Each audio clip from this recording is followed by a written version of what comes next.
There are many people came into this world to save the humanity, and they did lot of wonderful things for the emancipation of the community. മാനവജാതിയെ രക്ഷിക്കാൻ അനേകർ കടന്നു വന്നിട്ടുള്ള അനേക നല്ല നല്ല കാര്യങ്ങൾ അവർ ചെയ്തിട്ട് പോയിട്ടുണ്ട്. മനുഷ്യന്റെ സോഷ്യൽ അപ്ലിഫ്റ്റ്മെന്റിന് വേണ്ടിയും എഡ്യൂക്കേഷന് വേണ്ടിയും വിമൻ എംപവർമെന്റിന് വേണ്ടിയും കാസ്റ്റ് ഡിസ്ക്രിമിനേഷൻ മാറ്റുവാൻ വേണ്ടി സ്ലേവറി ഒക്കെ മാറ്റുവാൻ വേണ്ടി നല്ല കാര്യങ്ങൾക്ക് വേണ്ടി അനേക പ്രിയപ്പെട്ടവർ വന്നിട്ടുണ്ട്. Many people have come, Lord, for the upliftment of the people, to cast out the all the bad things of this world and do good things.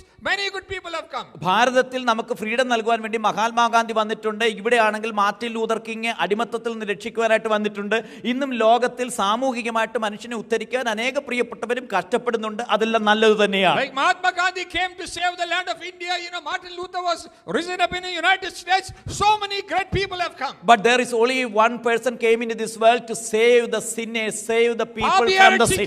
ഒരുവൻ മാത്രമേ വന്നിട്ടുള്ളൂ, അത് നമ്മുടെ കർത്താവായ യേശുക്രിസ്തുവാണ്. കാരണം ലോകത്തിലേക്ക് വന്ന എല്ലാ പ്രിയപ്പെട്ടവരുടെയും രഹസ്യമോ പരസ്യമായിട്ടുള്ള ജീവിതത്തിൽ പാപമുണ്ടായിരുന്നു. Because everybody who came to this world other than the Lord Jesus Christ, they had sin in their lives. ശ്രദ്ധിക്കുക, ലോകത്തിൽ വന്നിരിക്കുന്ന മാന്യരായിരിക്കുന്ന എല്ലാ മനുഷ്യരുടെയും രഹസ്യമോ പരസ്യമായ ജീവിതത്തിൽ നോക്കിയാൽ തെറ്റുണ്ട്, പാപമുണ്ട്, തിന്മയുണ്ട്. All the great people and the big people who have come, they all have sin in their lives. അത് ക്രിസ്തു മതത്തിലുള്ള വിശുദ്ധന്മാരുടെ ആണെങ്കിലും ഹൈന്ദവ മതത്തിലുള്ളതാണെങ്കിലും മുസ്ലിം മതത്തിലുള്ളതാണെങ്കിലും എല്ലാം നല്ല മനുഷ്യരുടെയും രഹസ്യമോ പരസ്യമായിട്ടുള്ള ജീവിതത്തിൽ പാപമുണ്ട്. Even the saints in Christianity and all the other religions, they all had sin in their lives. എന്നാൽ പാപമില്ലാത്ത ഏക വ്യക്തി എന്ന് പറയപ്പെടുന്നത് നമ്മൾ വിശ്വസിക്കുന്ന ആരാധിക്കുന്ന കർത്താവ് മാത്രമാണ്. One without sin is the one who believe and we worship the Lord Jesus Christ. There are many people, there are good people, there are noble people in this world, but they have sin in their life. But there is only one person, there is only one God who came into this world. He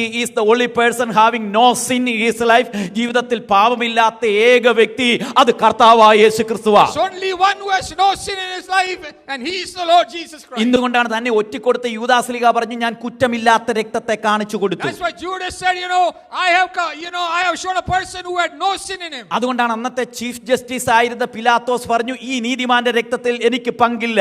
That's why Pilate said, I have got no hand in this righteous man. അതുകൊണ്ടാണ് മുക്കുവനായിരിക്കുന്ന പത്രോസ് പറഞ്ഞു, നിങ്ങൾ പരിശുദ്ധനായവനെ നിങ്ങൾ ക്രൂശിച്ചു. That's why Peter said, you crucified the Holy One. അതുകൊണ്ടാണ് അന്നത്തെ പൗലോസ് എന്ന് പറയപ്പെടുന്ന great theologian പറഞ്ഞു, കർത്താവ് പാപമില്ലാത്തവനായിരുന്നു. That's why Paul said that the Lord was without sin. ഇന്ന് പകൽക്കാലം ഇവിടെ യോഹന്നാൻ സ്നാപകനും വിളിച്ചു പറയപ്പെടുന്ന ഇതാ ലോകത്തിന്റെ പാപത്തെ ചുമക്കുന്ന ദൈവത്തിന്റെ കുഞ്ഞാട്. That's why John said, behold the Lamb of God which takes away the sin of the world. Only one who can save mankind from sin, and that is the Lord Jesus Christ. In this world there are many paths for the salvation.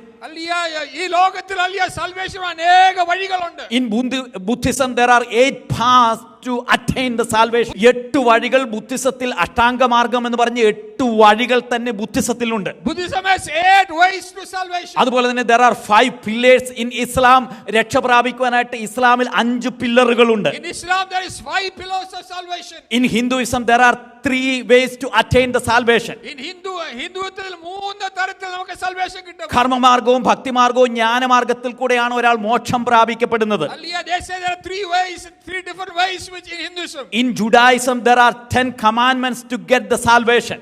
ജുഡായിസത്തിൽ 10 കൽപ്പനകളുണ്ട് salvation. അങ്ങനെ പലവിധമായിരിക്കുന്ന മാർഗങ്ങളിൽ കൂടെയാണ് ലോകമതങ്ങളിൽ രക്ഷ പ്രാപിക്കപ്പെടുന്നത്. In the worldly ways there are so many ways for salvation. എന്നാൽ ഇന്ന് പകൽക്കാലം നിങ്ങളോട് പറഞ്ഞുകൊള്ളട്ടെ, salvation is not attaining, it is obtaining.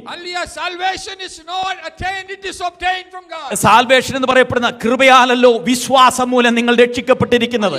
By grace you have been saved. കാരണം രക്ഷ നമുക്ക് പണം കൊടുത്ത് മേടിക്കുവാൻ സാധിക്കുന്നതല്ല.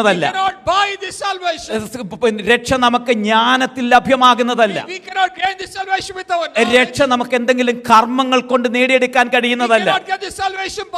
കാരണം പണമുണ്ടെങ്കിൽ ഇവിടുത്തെ പണക്കാരന് മാത്രമേ രക്ഷ ലഭിക്കത്തുള്ളൂ. അതുപോലെ തന്നെ ദൈവത്തെ പ്രസാദിക്കാൻ ഏറ്റവും നല്ല മാർഗങ്ങൾ അവലംബിച്ചെങ്കിൽ മാത്രമേ ദൈവത്തെ പ്രസാദിപ്പിക്കാൻ ചിലപ്പോൾ സാധിക്കത്തുള്ളൂ. എന്നാൽ എല്ലാ പ്രിയപ്പെട്ടവർക്കും സൗജന്യമായിട്ട് നൽകുന്ന രക്ഷ അത് കർത്താവിൽ കൂടെ മാത്രമാണ്. ലോകത്തിലെ മതങ്ങളെല്ലാം എന്തെങ്കിലും ചെയ്തെങ്കിൽ മാത്രമേ ലഭിക്കത്തുള്ളൂ. എന്നാൽ ക്രിസ്തു വിശ്വാസം എന്ന് പറയപ്പെടുന്നത് ഒന്നും ചെയ്യാതെ കൃപയാൽ സൗജന്യമായിട്ട് ലഭിക്കുന്നതാണ്. It is a gift from God. ഇന്ന് പകൽക്കാലം മനുഷ്യ ജീവിതത്തിൽ രക്ഷ നൽകുവാൻ സൗജന്യമായിട്ട് നൽകുവാൻ കഴിയുന്നത് കർത്താവിന് മാത്രമാണ്. Only the Lord Jesus Christ can give you salvation this today. കാരണം ദൈവം നൽകുന്നതെല്ലാം സൗജന്യമാണ്. But whatever God gives, it is free. വില കൂടിയതെല്ലാം സൗജന്യമായിട്ട് നൽകുന്നത് ദൈവം മാത്രമാണ്. God is the only one who gives expensive stuff free. കാരണം നമുക്ക് വായു സൗജന്യമാണ്, വെളിച്ചം സൗജന്യമാണ്, വെള്ളം സൗജന്യമാണ്. Because the air is free, the light is free, the water is free. കാരണം ലോകത്തിലെ ഏത് വ്യക്തികൾക്കും വെളിച്ചം ലഭിക്കും, വെള്ളം ലഭിക്കും, വായു ലഭിക്കും. Every person, they have the freedom to get air, water. പണം കൊടുത്ത് മേടിക്കാൻ കഴിയുമെങ്കിൽ അത് പണക്കാരന് മാത്രമേ ലഭിക്കത്തുള്ളൂ. Only it was available through money, only the rich could afford it. എന്നാൽ എല്ലാ പ്രിയപ്പെട്ടവർക്കും ഒരുപോലെ ലഭ്യമാകുവാൻ വേണ്ടി സൗജന്യമായിട്ട് നൽകിയ രക്ഷ അത് കർത്താവായ യേശു ക്രിസ്തു മാത്രമാണ്. It is only through Christ Jesus that free salvation is given to man. അതുകൊണ്ടാണ് പത്രോസ് പറയുന്നത്, മറ്റൊരുത്തനിലും രക്ഷയില്ല, നാം രക്ഷിക്കപ്പെടുവാൻ ആകാശത്തിന് കീഴിൽ ഭൂമിയിൽ മനുഷ്യരുടെ ഇടയിൽ നൽകപ്പെട്ട ഒരൊറ്റ നാമം അത് കർത്താവായ യേശു ക്രിസ്തുവിന്റെ നാമമാണ്. That's what Peter says, hallelujah, under the sun, on the earth there is only one name through which man can be saved, and that is the name of Jesus. അത്